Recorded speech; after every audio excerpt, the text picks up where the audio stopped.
how much do you really believe in yourself? How much do you believe in the divine? How much do you believe in these things we have over the years, which are really ideas until put into fruition? So for us here, that model transformed and was able to connect my time away. And I was never coming back to the States. I often say that I have a son.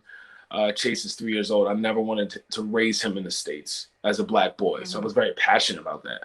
So I feel very confined, the fact that I have to be here. But now that I'm here, it's connected to my background as a preacher's kid. I'm a second generation preacher's kid, and really came back in what was X school. We called it X school, like Wakanda Forever. You know, I was really into all that. Okay. Sorry.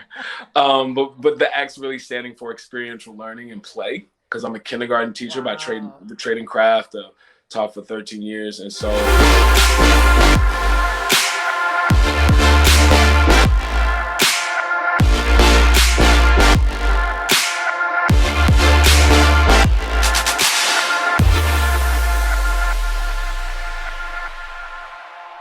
Hey, Entre Leaders, happy Wednesday and welcome to the 40th episode of the Leaders Lab podcast. I am so honored and thrilled to have with me a brother from another mother on today. We are talking to a man that I met in Shanghai, another expat that I met in Shanghai a few years ago. And just the drive and the goals that he had in education at that time, and to know that he is actually realizing those goals and reaching forward, not just in China, but now in the States and doing crazy things with it. I had to reach out to him and see if he would be available to be with us on the Leaders Lab podcast. So without further ado, I want to say welcome to my brother from another mother. My sister. Brother. How you doing? Terris and it's super official, and this is all really official, is what I'm trying to say. And you know, I'm down here in the basement, but if it breaks up at all, you know, I just want you to know I am honored to be here on your 40th. It's not your 40th birthday, but I feel like a lot of 40 connections here. Noah, you know, 40 days, 40 nights. I don't have many more than that. Jesus. 40 days in the wilderness. 40 days in the wilderness. In the wilderness, you can set you free, you know, because I'm a preacher's kid. And I think for me, you know, knowing you and your connection too, but I'll digress. I'm just so happy to reconnect with you, really. Yes. Yeah. And as you can see in his background, he is one of the distinguished gentlemen of the Omega Psi-Phi. I am, for sure. And that's when we met for the first time. My good brother Wallace and the brothers there at Commune chapter in Shanghai. We throwing some parties, trying to get ready for the launch of our chapter there, and you know, it's been a crazy whirlwind. But we had a lot of plans. I've had to come back to the States because of the pandemic, and it's been a wild ride. And so, you know, when we met, I was teaching kindergarten over there, and so this transition back has been very interesting. Definitely didn't want to head back this way. Talk about that. Yeah, it's a lot of layers to this journey back home. So many expats actually find themselves in your situation, though, where, you know, you didn't want to head back to the States, but you ended up going back to the States, and then going back to the States actually worked out for your good. For case in point, the whole purpose of this episode is to talk about what you are doing in education. Brother, you are making moves in education right now. We're trying. And so you're a Baltimore native, correct? Baltimore, Maryland native. And I am. You have something called Temple X. Now, tell me, what's Temple X? What's happening with Temple X? Temple X, and I always like to tell like the journey of it. All started in Shanghai, right? So I often say Shanghai is the best city for experiential learning.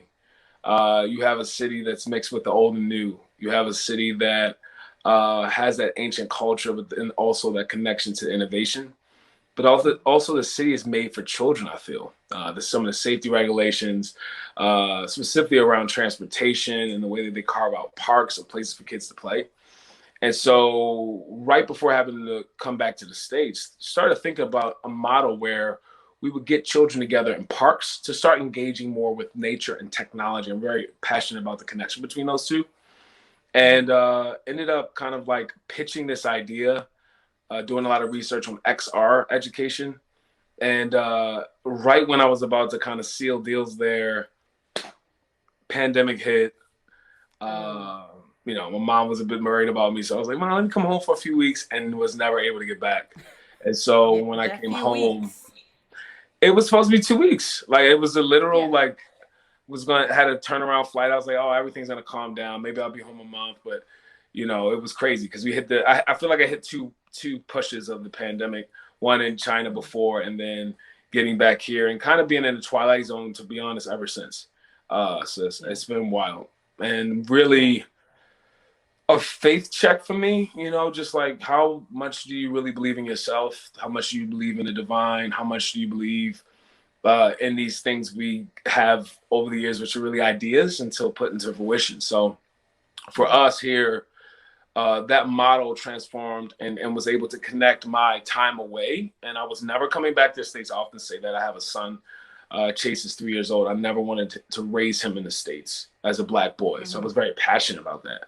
So I feel very confined, the fact that I have to be here. But now that I'm here, it's connected to my background as a preacher's kid. I'm a second generation preacher's kid. Grew up in the church. My grandmother founded our church, Liberty Grace, and my father is a pastor there now. My little sister is ministering now. And really came back, and what was X school, we called it X school, like Wakanda Forever, was really into all that. Okay. Sorry. But the X really standing for experiential learning and play, because I'm a kindergarten teacher by trade and craft, taught for 13 years. And so being able to connect that to temples, and not just Black churches, but synagogues, mosques, cathedrals, any building space. And our goal right now, for us, it's about using innovative strategies and looking at innovation in a different sense of just like being able to adapt ourselves to the times, continuously flowing through just a process of looking at what works in community. And then for us being able to connect those strategies to world problems, because I believe that young children have the answers to our world problems. So really kind of sifting it down for us, we focus on 4 things. We focus on peace, harmony, joy, and love. And those are universal principles we know. And that's my focus in working with early childhood. And so we have a laboratory, and tomorrow actually is a big day because we have our first day of school tomorrow. We have homeschooling networks pushing into our lab site here in Baltimore. And so it's a big day for us because in just a year, we have started a program that has vibration to bring in, and we've impacted a few hundred kids so far. And so we have a lab site right now, which represents peace, because I just believe when it comes to urban education, when it comes to Black and brown children, when it comes to the racism that we see in our systems, a lot of that stems from the fact that it's always a rush to get results for specifically Black kids, right? So I've been at poshy private schools my whole career, and this concept of peace is what I learned from being there. We usually have unlimited resources. We usually have opportunities to learn and travel around the world and learn new craft. And nothing changes in the school without real process and looking at ourselves as researchers. As you know, in our communities, we're giving money as like, get those test scores fast, like the kids have to learn this way, and no one learns that way. And so we want a peaceful environment. And so we have a laboratory where we try out different strategies, and then we have harmony. And for us, with harmony, and all these different sections have programs, well, harmony is all about taking what we learn through our practice and scaling it out to as many different locations as possible. And my goal, and kind of parallel to what we saw with Booker T. Washington back in the early 1900s with Rosenwald schools, we want to start thousands of schools around the world by leveraging these faith spaces and creating sacred spaces for young children. So first we lab through peace, and then we have harmony, and then from there we have joy. And these days, there's nothing that brings more joy to children than technology. And so we have an app that we've prototyped. We have a lot of different strategies right now when it comes to not just technology as screens and monitors and computers, and iPads, but more so looking at tools as tech, whether it be knives and forks or lawnmowers, like things around us that are connected to innovation over time, and reframing young children's mind around technology and what that means. And I'll go through some examples in a bit. But the last portion is love. And the most important thing we feel is love. And so we are writing a manifesto at the moment. We are going to be fighting for the rights of children, specifically around play. And in a nutshell, I had a new designer of ours, a new partnership that we just created. He's like, oh, you guys are creating micro schools for the global market. Beep. That's my quick pitch of what we're doing. And that's what we've really been up to, is creating these smaller schools, looking at things that have worked in the past and approaching it through the process that I just talked about. So that's what we've been up to so far.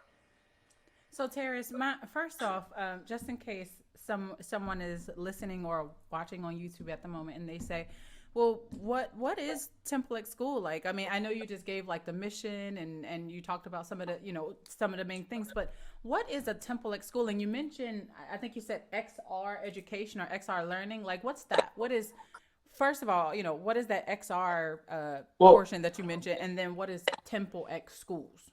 And I want to be really clear. It's when I describe this project to people, I always like to just mention that I'm a kindergarten teacher because of how we approach the craft, right? So you have to come into a kindergarten classroom, you have 10 different activities going on at the same time. And my business model is formed in that way because I know what's different about what we do is the fact that I am a craftsman and I'm doing it with the people as head of schools and as the founder. And so I say that to say right now, we are trying to formulate ourselves to create a progressive school model, right? That's geared for the future. What I mean by that is a structured day program is what we're going to be developing specifically for young children, 2 to 8 years old in our spaces. And we're talking about Montessori style multi-age groups in a space, right? And making sure that in that space, there's only 24 children. Our focus is on ratios. We believe that luxury education is all about ratios and facilities and being able to have them in beautiful spaces with a nice 1-to-4, 1 adult to 4 children, a 1-to-3 ratio to do small group instruction. We believe that is what's absolutely needed. And we have a sustainable business model that helps organizations be able to do this. And so what we do is we push into a church space or a synagogue space or a mosque. We go through a five-step process with them. First of all, we come in and we say, listen, pastor, what is your need in this community, right? And we do an evaluation with them and we create an understanding of their mission and vision. And from there, we talk to and do a needs assessment with their actual congregation, right? While we're doing that, what we're gleaning on is, okay, this church or synagogue or mosque is in a food desert, right? This faith-based leader is really, really passionate about eradicating these issues in their community, and they need resources to do X, Y, and Z, right? From there, what we do is we push in and we say, fine, what else does your congregation need? Oh, well, we have some children here who might need after-school programming for literacy. Oh, we have a cool little cool program we've been running for years with culinary arts. Maybe we could connect that and maybe and they have a whole vision. All these faith leaders we work with have a vision for where they want their institution to go. And from there, after talking with their community, we take it from there and we start to curate the actual space. And this is the funnest thing for me, is because it's like developing and creating like learning spaces, and we make it off of where they are, right? So, for example, my church specifically, it's a massive structure. It used to be a Jewish synagogue. We've taken over about 4 different spaces in the building, making sure everything's at the kids' levels, making sure that the classrooms are aligned to connect to what I believe, and we have a pretty elaborate philosophy around learning spaces is needed, whether it be living things inside of the learning space.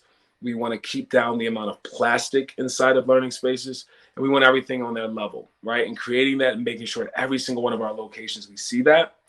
From there, we curate a year-long curriculum just for that location, based off Wow. of, and we use the UN sustainability goals as our guide. And this summer, for example, we went from 1 location to 4, with projections by the end of the year to have 10 different locations in Baltimore City.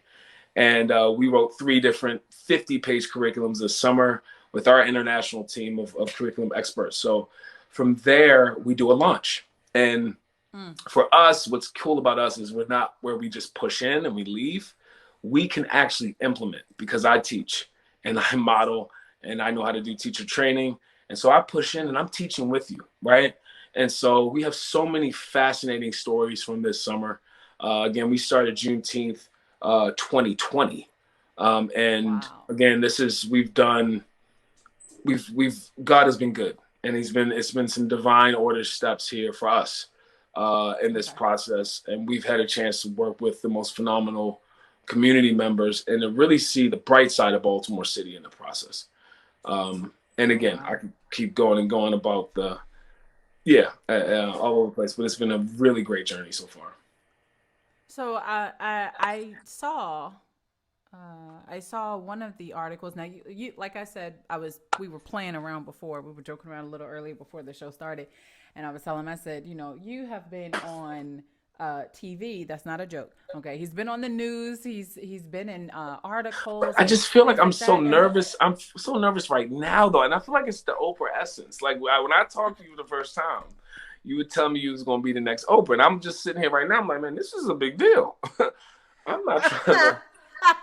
I'm not trying to mess this up. You know what I'm saying? And I'm sweating profusely. It's late night here in the B more. But go ahead, sis. I'm sorry I cut you off like that. That wasn't no, that. see y'all. This is Yeah, I'm a goofball this too. is I'm a this kindergarten is. teacher, but I'm serious. It's like a whole thing. I've been on CNN here or there, but done He TV. But has. this is He's something. been on. No, I mean, and then I was reading. I was reading one of the articles. You were in the Baltimore Jewish Times. Like, Yes, yes, okay, wait a minute. Like, I yeah. mean, That was a really cool one project we moment, did. Yeah, one moment we are. It seems this is what I mean. Like, time is just going by crazy. It seems like one moment we were at, the cue ball in Shanghai, and the next moment I'm I seeing you're know. everywhere in the States. Like, you're on news. I'm seeing you on social media saying, "Bam! I finally opened up the school." And so when we first met, I remember you talking about some things that you had, some ideas that you had in terms of education, and then now I'm seeing maybe at the time, I'm sure you wanted it to happen in Shanghai, but then you go back home to the States and it's like the floodgates of heaven literally just open for you. It's Yeah. crazy. Well, It's let me crazy. on. And so you started off with one school and now you have how many, and what's the ultimate goal? So, the ultimate goal is to start thousands, and I always say thousands because I'm not sure. Hopefully, we just keep going and going and going around the world. And again, we are facilitating this faith-based collaboration Yeah. and really removing faith from facility and trying to engage with the facility to create sacred spaces for young children. And so, with our Wow. model, we do have Temple X schools with an S, and our whole goal is to push into these spaces. Right now, we do have 6 on the docket that we're working with here in Baltimore City. Our goal was to Okay. have 10 by the end of the year. And again, these are spaces that Wow. we've proved through data this summer, through a project that we run, that pushes literacy scores, pushes children's excitement to just want to come to school. Attendance rates are really low in Baltimore City. And you mentioned something earlier, and I want to, I'm a really goofy guy. I'm a kindergarten teacher, but all jokes aside, like I'm angry as a Yeah. black man Yeah. in this country that I have to be back here. If I'm going to be back here, there's only one thing that I'm going to do, and I'm going to go to war with the system that's trying to destroy my people.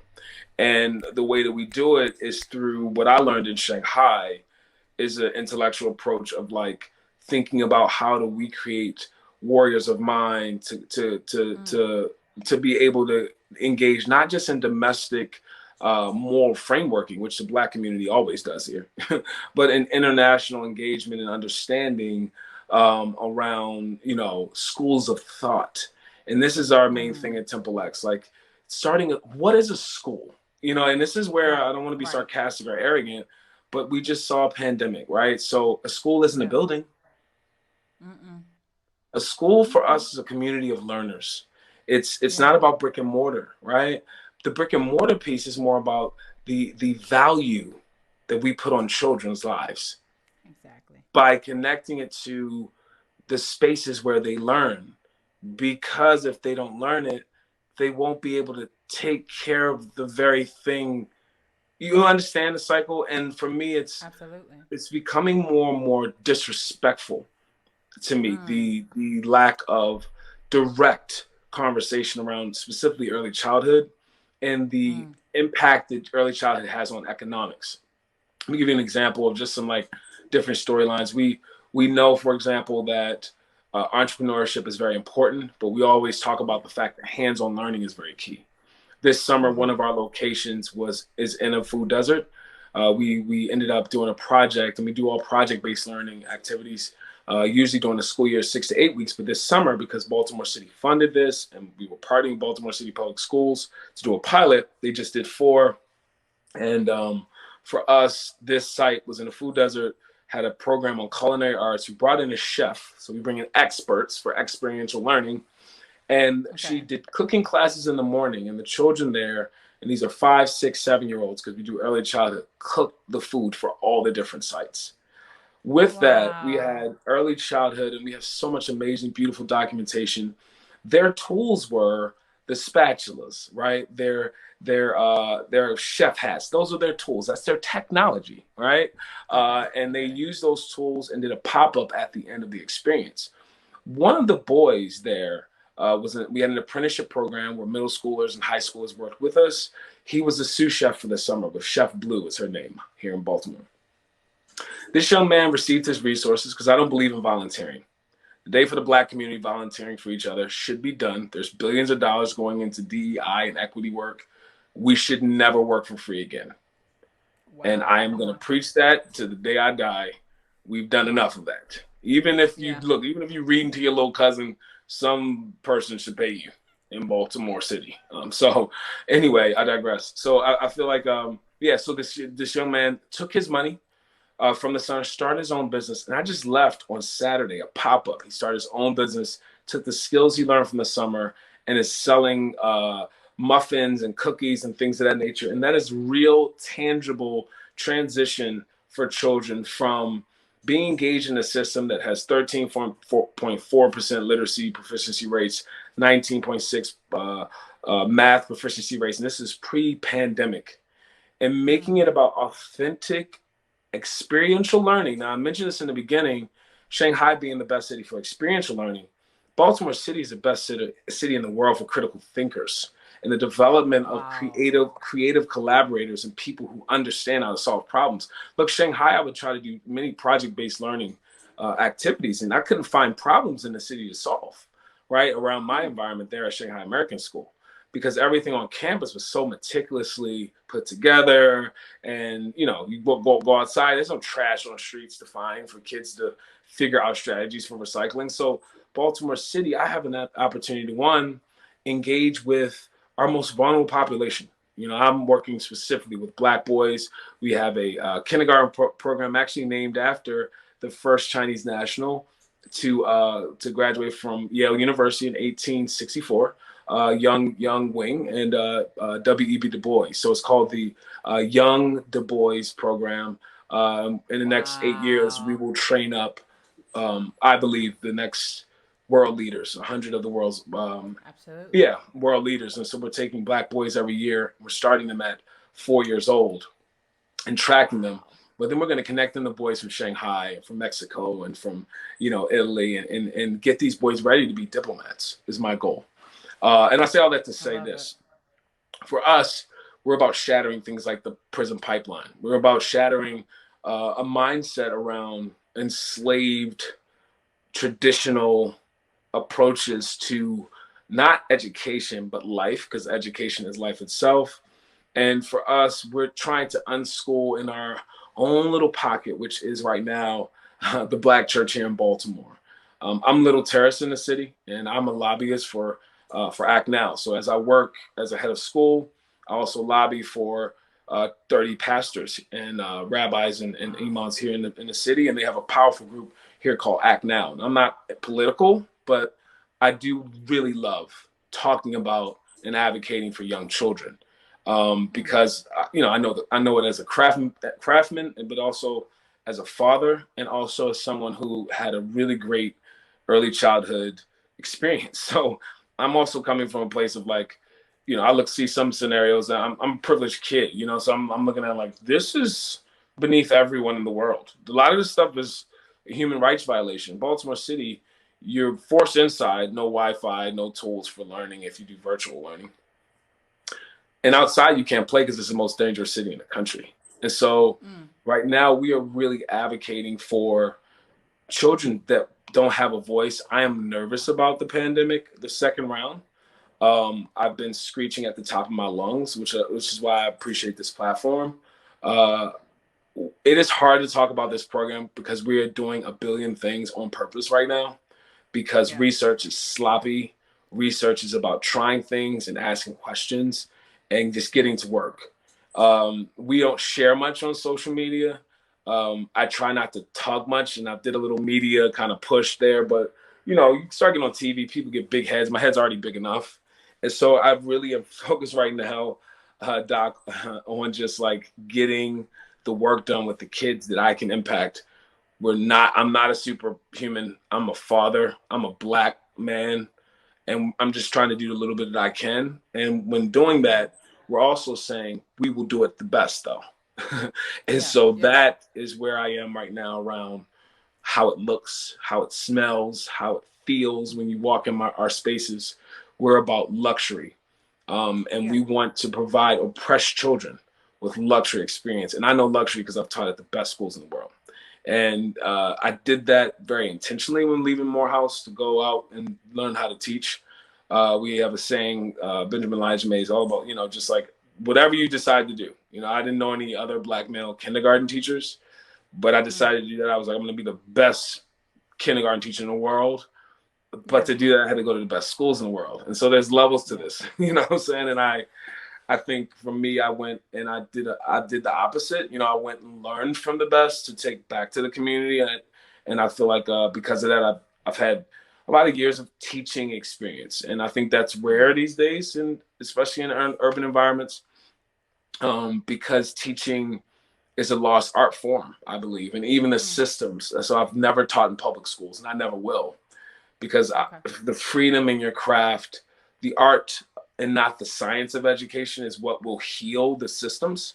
But there's not a lot of money to be made off the art. So I think in a lot of ways, we have to focus how to artfully take a lot of the craft and shift it over and show it and prove it through data. So you actually answered like 4 questions that I had with like in your thing, because I was going to ask you, what made you choose childhood education? You already answered that. What made you decide that now was the time? You answered that as well. I mean, because seriously, that's we have dreams and goals for days. We have dreams and goals and things but for whatever reason, many people use the pandemic as an excuse to not achieve many of the goals and dreams that they had. But yet here you are using the pandemic to your advantage, being temporarily displaced back in the States. And yet you're like, okay, well, if I'm gonna do it, I'm not just gonna leave my goals for education with children to I'm not gonna just leave it in China. I'm gonna do something with what I have here in the States. And so, I mean, that's pretty major. How has the community responded to this initiative, to Temple X schools? Like, that's what I want to know, because I love what you said. You said you went out, you went to the best schools, you even taught at the best schools, and now you're back in the community, doing things. So what has that been like? What's the response? So I have an interesting way about doing things. And I started business, as you know, in Shanghai, and it was kind of a sharky Shanghai. You try to do business there. It's interesting dealings, very upfront in your face. Baltimore is also a really dangerous city. So you can't come in. You can try to come in like you're, Martin Luther King, but like it's systematic, right? And so I came back and sat in my role as Little Terris. People know me at churches around the city, But then also I'm from out on the outskirts of Baltimore. You know, I'm not from Baltimore City. I never claimed to kind of be from, you know, people talk about the wire. I'm not that. And so I think the main thing for me as a county bounty is I come back to the city real humbly, like, hey, I'm in your community. All right. I'm a black man, right? I'm from the area, but I'm not from North and Poplar Grove like my pops is. And so coming back with that energy of humility, with dignity, has helped me right away to flourish. And for me, I'm also a very traditional kind of like intense male, right? So I live and have been in the industry with nothing but women the last 15 years of my career. It's been really great. And it's been also like emotionally draining because I'm not able to be my full self. So for me, it's about finding as many strong black males as possible that have my same mission, because obviously sisters already run the industry. So I come back, and I have so many sisters on my team. My CEO, my partner, Alfie Chambers has joined in, and you know I'm all over the place. She's just like really streamlined things as CEO, and she has a lot of authentic connections here in Baltimore, which has gotten us a lot of experts and stuff like that we've used for programs. But then also like it's family, you feel me? So a lot of people are here who aren't from here, but because of my family name, you know, we had a bus business back in the day, King's Transportation. So people know the King name here from my grandmother. And my grandmother is the first black female pastor to preach the 7 last words, which is a big deal in Baltimore City. And she founded a church in 1978. So this whole program is about female empowerment. And it's all about my, you know, the legacy of my little sister and what will come after her. Is just about me just reaffirming who I am. And coming home has always been a joy. I wasn't running away from anything. I have a really cool kind of friend network here. The bros are here. You know, I love life in Baltimore, but I was running to something in Shanghai. So I think the main thing for me is helping people to understand that this is bigger than Baltimore. We are an international school. We are a hybrid program. We will engage next year in at least 5 other countries and do a lot of stuff, not just with our app, but virtually with other kids.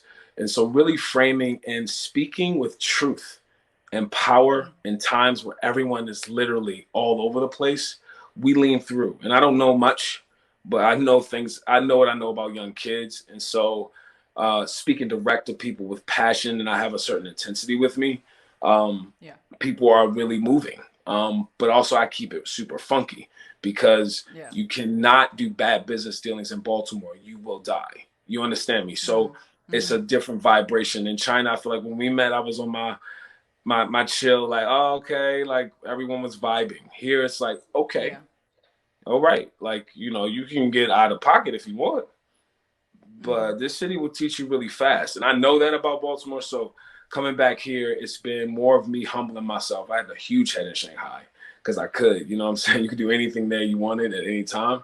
Here, it's certain, you know, it's politics, it's understanding who to know, how to flow.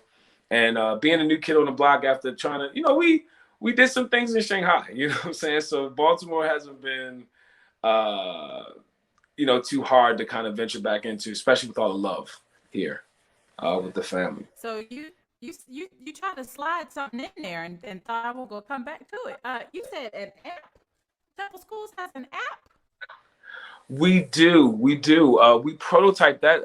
Actually, our first project, we partnered with Beth Phyllis Synagogue here in Baltimore and put together our first XR equity kind of education model is what we follow, where we take children and teach them the truth about history, about geography, whatever it might be. And then we guide them through the process of sharing that. This project was really special to us because our church is in a community in Baltimore where Jews and Blacks lived for a section of time before white flight in the late 1950s. And we found someone, white Jewish lady and an African-American gentleman here who lived in the neighborhood together during that time to tell what they felt like being a new Black child on the block and being a Jewish child who's been there their whole lives and had never seen a Black person before. And from there, took young people from our church and from the synagogue, brought them together to write really a story about what it would feel like being a young person living in that neighborhood during that time. And they created a walking tour. Now, for us, we used Izzy Travel, Wow. but we created really our own app and our own flow that you could go through that day.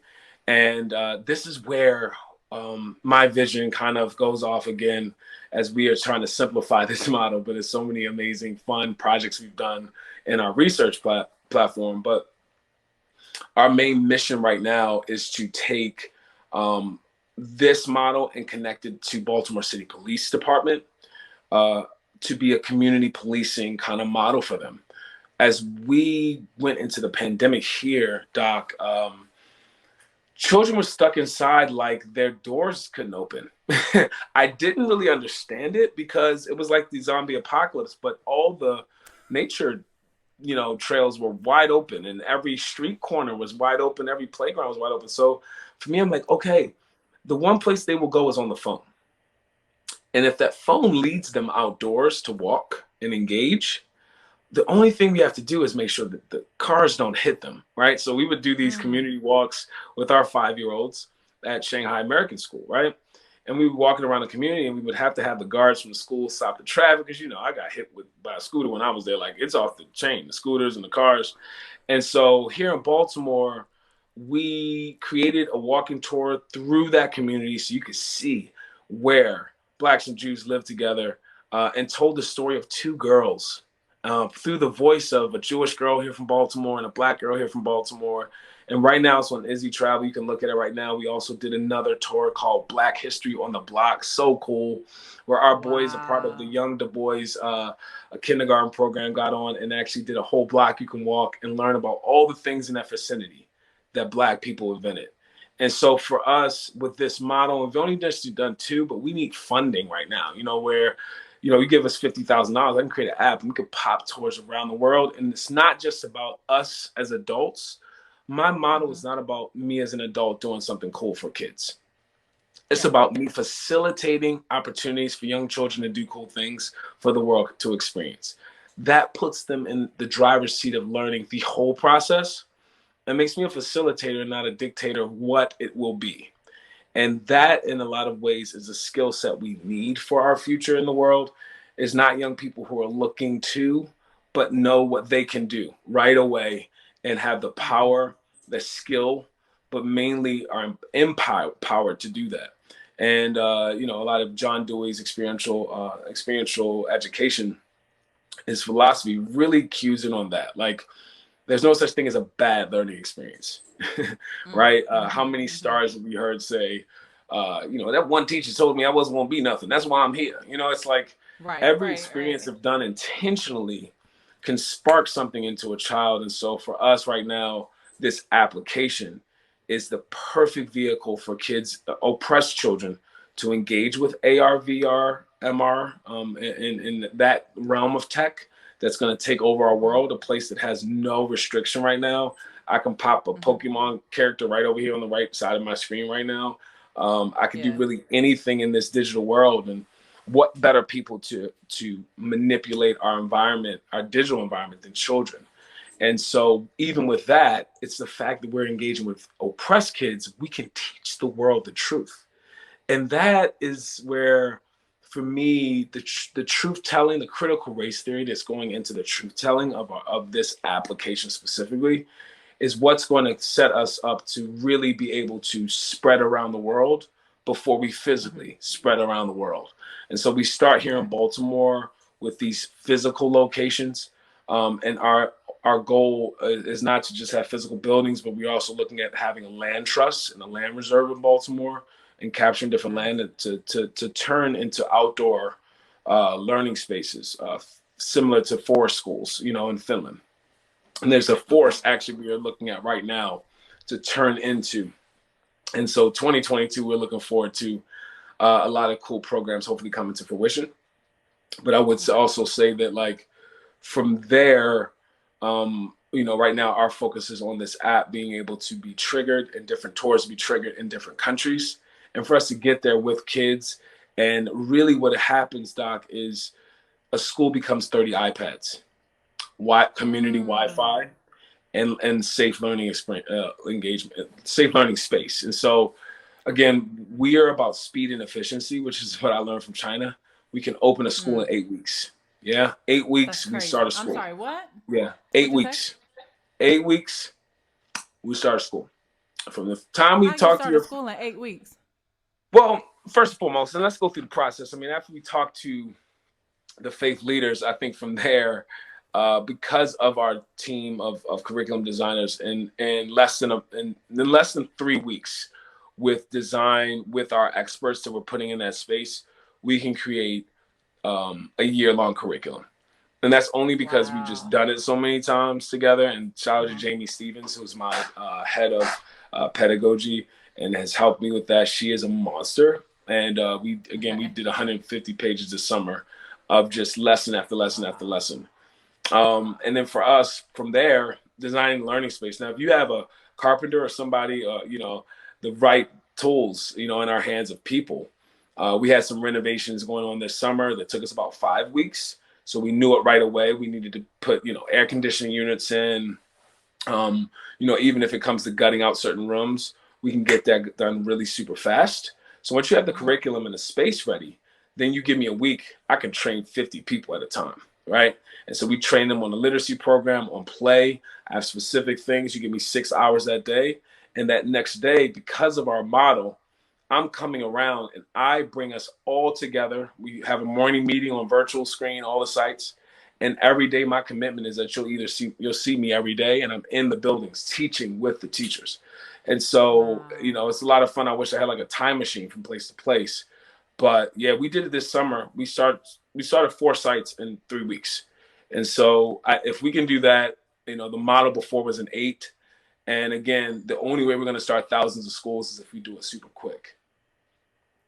So this is first that just blew my mind. Like that just blew my mind. And currently you have now. What's your goal? Your goal for schools, opening schools for 2021, because we're in the 4th quarter of 2020. Yeah, we're in the 4th quarter. So right now we're at 6. Almost out. Yeah, no, but that's mad time though. So for us right now, we're trying to really just have MOUs done by the summer. What's an MOU? What's an MOU? So having those memorandums, those contracts with the actual school spaces. We did the pilot over the summer, so we have 4, but we have over 30 churches in Baltimore waiting to become schools.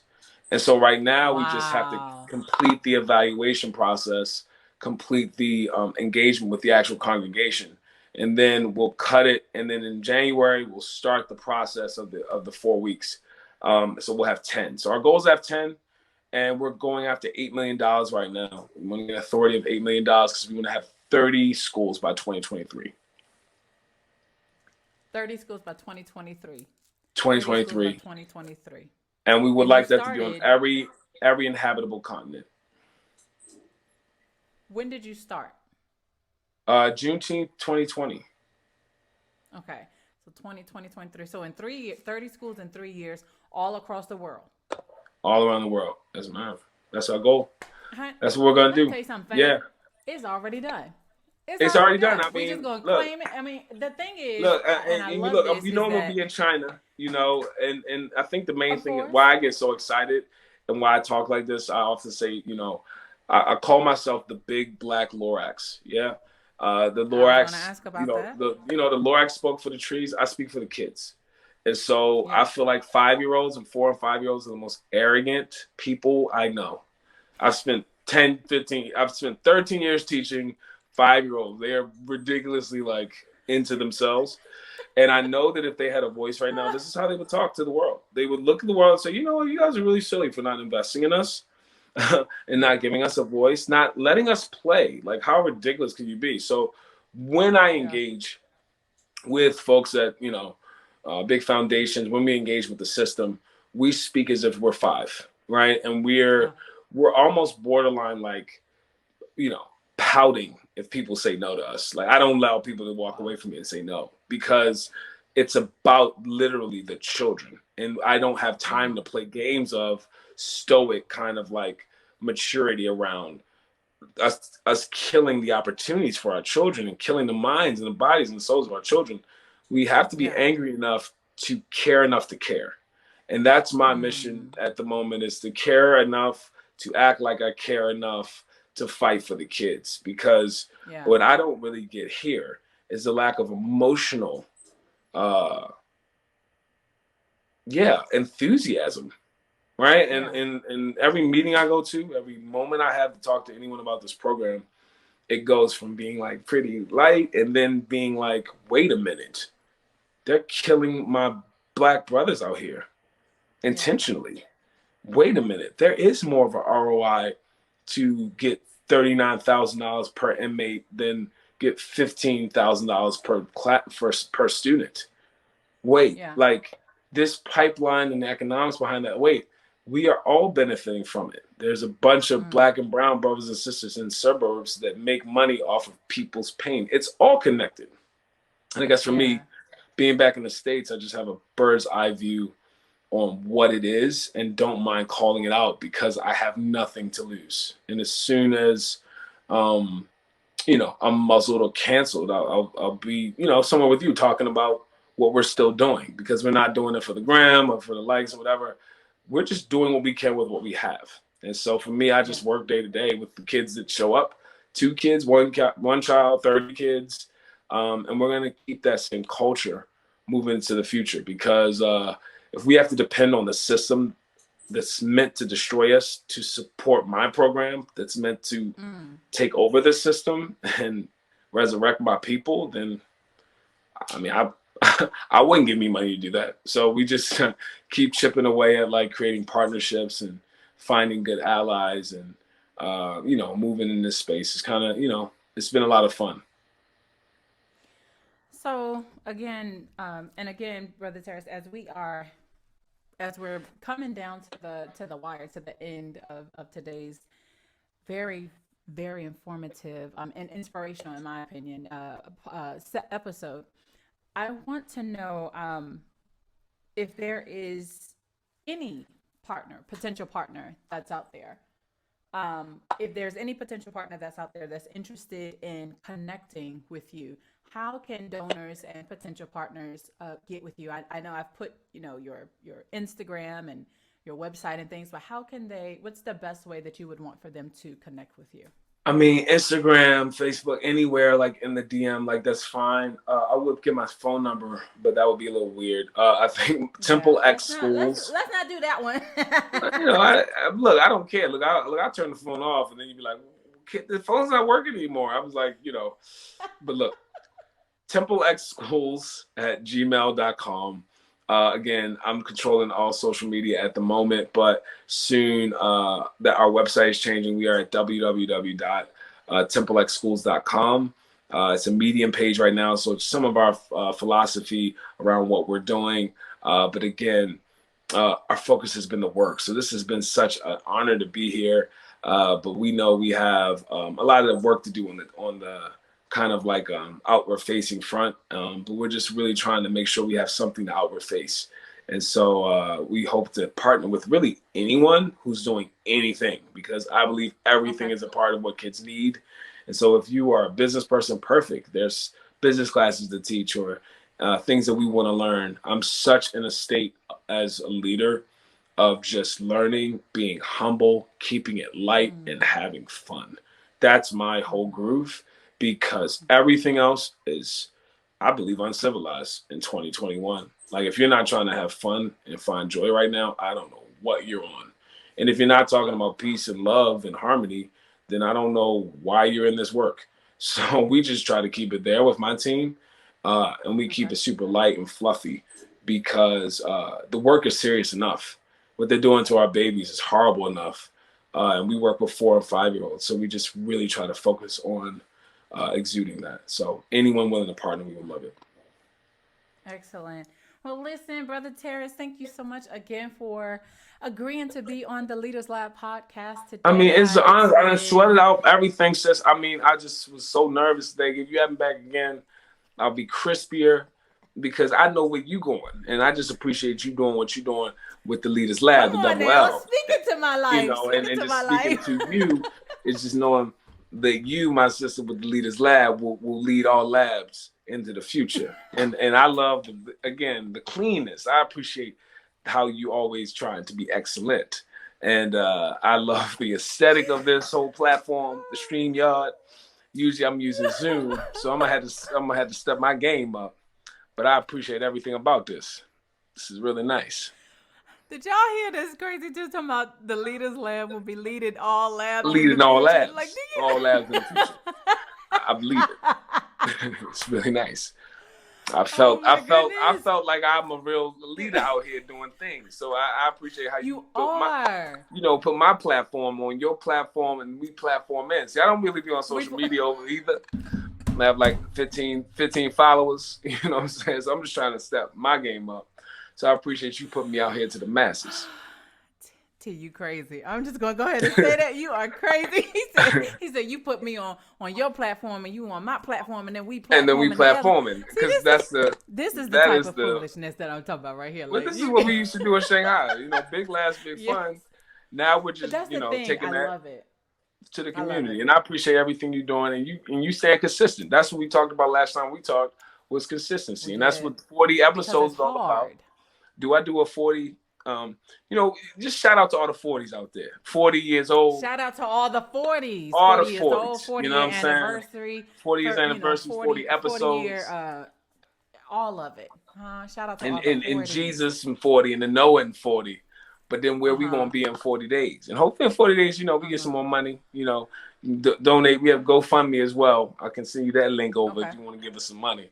Yes, for those of you who are listening to the audio version of the podcast, you can check the show notes for the GoFundMe link. And then also for those of you who are watching the YouTube video version, you can check in the description box below and support Temple Schools and Terris King II in this amazing initiative that they got going on. This is really awesome. Anything you would like to say? Any last thoughts that you want to share with our audience? It's just the last thing I guess I'll say is just like, one, bless you for having me, and two, anything about this program I would say is it's very personal. This is about my son. We started this program for my son because I knew he needed something during these times, and so this is my way of just saying like whatever's best for him is best for your child. It's about a community of us as parents, as educators, as Black, brown, we got little purple people coming together and protecting our young babies. At least we could do that. Yes. So that's all I say. I think that's a universal truth that all of us around the world can agree on. And I want to stand firm on that. That's awesome. Well, thank you once again, Terris. I appreciate you so much. And to all of my viewers and listeners, I want to say thank you so much for rocking with us on this 40th episode of the Leaders Lab podcast.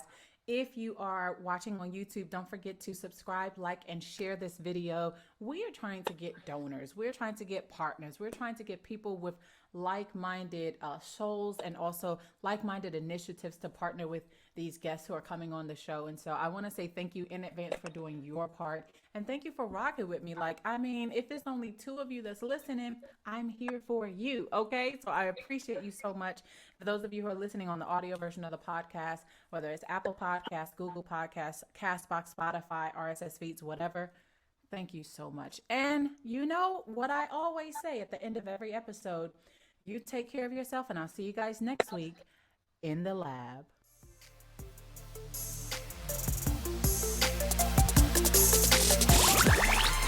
Thank you for listening to the Leaders Lab podcast. Visit our website at www.drcharitytv.com.